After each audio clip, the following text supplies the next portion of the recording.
Good morning mga kapatid. For today's video, nandito nga po pala kami sa Iba Hagunay Council para po sa kanila sumbayanihan feeding program. Dito po yan ginanap sa Iba San Isidro, Hagunay, Bulacan, Covercord. Ayan, napakadami participant na nakisali dito sa ating sumbayanihan ng Hagunay Council. Almost 100 plus po silang participant. Grabe o napakadami. Salamat na po pala sa mga nag-sponsor dyan. Siyempre sa pangunguna po yan ni Chairman GK Ibarra at ni Sis Basha. Kasama po dyan ang mga Bulacan Boys at si Luisito Vlog. Salamat din na po pala sa Olympic Council na nakasama ko ngayon dito para manood ng sumbayanihan ng Hagunay Council. Grabe, napakadaming tao at sobra talagang solid ng pangyayaring ito.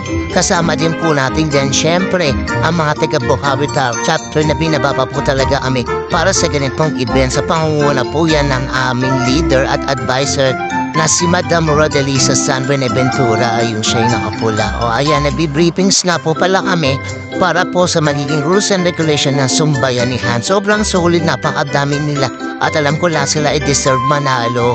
Talaga nga naman pinagandaan nila itong sumbayanihan dito po sa Iba Hagunay, Bulacan. O ayan, napakadami o solid talaga. At yan na nga, nagsisihataw na nga sila. Sige, hataw, galaw para sa ating healthy living po talaga. O ayan, sige, lahat sila napakagagaling, sabay-sabay nagsisisayawan sa turo ng ating mga coach. Kasama ko po pala dyan yung aking kaibigan na coach na si Coach Niel. Ayan o, napakahataw gumalaw ng ating mga participant. Sobrang solid po talaga, nakakakilabot, napakadami nila. Siyempre, papauli ba naman ang Madipay? May panlaban din po kami dyan sa ganyang sayawan. Sa pangunguna po yan ng aming leader at advisor, Madam Rodelisa San Buenaventura. Gumaday, pakita mo lang yung the move. So, ayan, o bongga, perfect. Sige, hataw, galaw, madam, o zumba pa more. Haha.